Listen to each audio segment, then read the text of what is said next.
Sa Hebrews 4:13, the Word of God says, Hebrews 4:13, there is nothing in the whole world that can hide from God. He sees everything clearly and He knows everything. We will have to explain to Him everything that we have done during our lives. Tanawan po los Ginoo. Kaninga version, isi English mo ni. Yes, there is nothing in the whole world that can hide from God. Walay bisan usa sa tibuok kalibutan nga makatago sa Dios. Bisan gani imong buhok, kabalo siya pila na kabuok. And saying, He sees everything clearly and He knows everything. Nakita sa Dios ang tanan nga klaro yun. Kita siya tanan sa atong kinabuhi. And then siya, we will have to explain to Him everything. Ato nang i-explain sa Ginoo, ato nang atubangon sa Ginoo ang tanan nga atong gibuhat samtang buhi pata. We will explain everything of what we do, tanan nga atong gibuhat during our lives. Amen.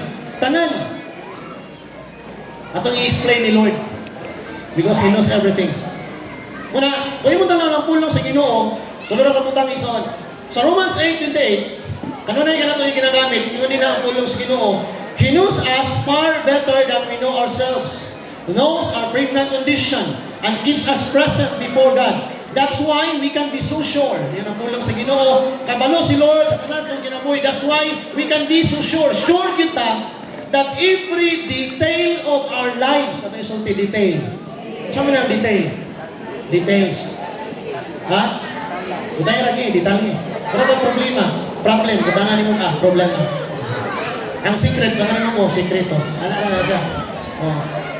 So, yun yun, every details of your life, kada detalye sa imong kinabuhi, kabalo si Lord, kada detalye sa imong kinabuhi, nakakita si Lord, o kada detalye sa imong kinabuhi, appeal sa plano ni Lord. Amen. Muna yun ang tapad, tanang na itabo ni mo, appeal sa plano ni Lord. Basta itong mga tao nagpasakit ni mo, appeal to sa plano ni Lord.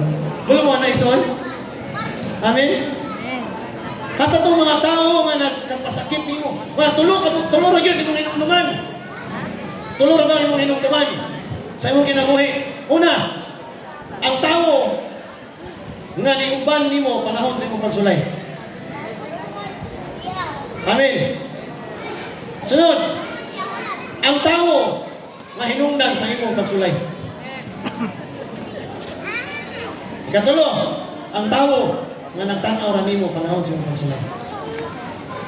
Ano sila kalimti? Kaya gihatag na sila ni Lord sa imong kinabuhi. Amen. Ina yung tapat. Tanan nga tao sa imong kinabuhi, hinatag ni Lord. Amen. Hasta imong kaaway. Ina yung tapat, hasta imong kaaway. Amen. Nga naman, gihatag na sila ni Lord to test our heart. To test our attitude. Wala po, mag-pray ka patience. Lord, nagkahay kong pasensya, pinala ka, daghan ng pasurang-surang. Lord, dili man nimo akong ipangayo. Gusto ta imagine ni Lord na tagaan nito pasensya, no. Sa diyang nangayo kang pasensya, tagaan kag sitwasyon ni Lord nga makahimo ka sa pagpasensya. Makahimo ka sa pagpailog. Muna kanang mga sitwasyon sa itong kinabuhi, gihatag ni Lord aron mausab ta, dili aron madaot ta. Amen. Amen. Tanang na itabo sa mong kinabuhi, gihatag ni Lord, whatever it is, para mausap ta, para maka-learn ta, para mag-grow ta, not to destroy us, but to build us in the Lord. Amen? Muna, igsoon karon, nagsugod na akong pray. Sa mga tao, nga gigamit sa Ginoo sa mong pagsulay, I pray for them. Amen? Kaya na akong pray. Kaya na ako silang matagpuan. Bisan pag maglamano, bisan pag magaksanay ni. Amin ba? Kaya mo na gitudlos Ginoo. No, masabi ako yung siya, sumalas pulos Ginoo, mahimot ang liwat ni Kristo. Lingia yung tapat, tanawa, liwat-liwat na bas Ginoo. Amen? Kung imo tanawon, ikso na Romans 8:28, imo na siyang sakton, before anak mag-verse, o after anak mag-verse, kay may makita mo, hawid anak, no? Nga, yun ang pulos Ginoo, nga ang tanan, masigtabang alang sa ikaayo, sa tanan, ikaayo, ganahan ka ikaayo.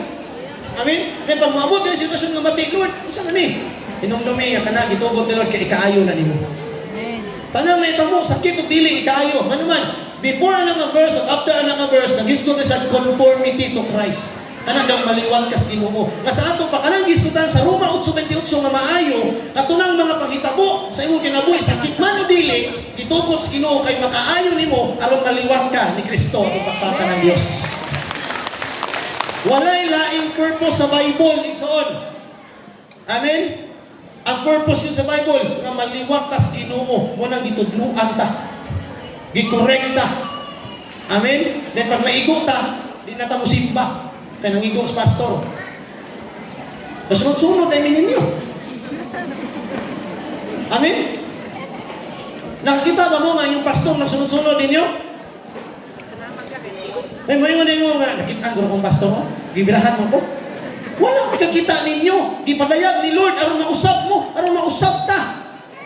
Amen. Kaya gusto ni Lord mausap ka, ilang tapat gusto ni Lord mausap ka. Ano man yun sa Exxon? Ano man, when you look at this verse Exxon, Jeremiah 29:11 is a verse of relationship. Amen? It is a verse of relationship. Na kung yung tanawa ang pulong sa Ginoo, pag-abot sa 12, kung sa gisultis pulong sa Ginoo, Jeremiah 29 verse 12, di ba yun siya? Come to me. Come to me. Those will come to me. Those who will seek me. Katong muduol na ko, katong mangita na ko, katura, ang dunay katunod na mo claim sa Jeremiah 29:11. Tanang ni duol, amen? Tanang nangita sa Ginoo. Nasa ato pa ang Jeremiah 29:11 is not for everyone. Ang Jeremiah 29:11 is for those katong dunay relasyon sa Ginoo, katong nangita sa Dios. Amen. Willing muhulat, willing magdayeg sa Ginoo, bahalag way kurente. Bahalag dugay mahuman. Amen. Kaya ako na pumutulohan akong Christian, hantod karon ako gid matubag. Naglibog yung hantod karon. Nganong iniguman sa simba sa Sabado sa buntag, manguling dayon. Naglibog yung hantod karon. Nga adlaw man ang ipapahulay. Adlaw, wa man niingon ang pulo.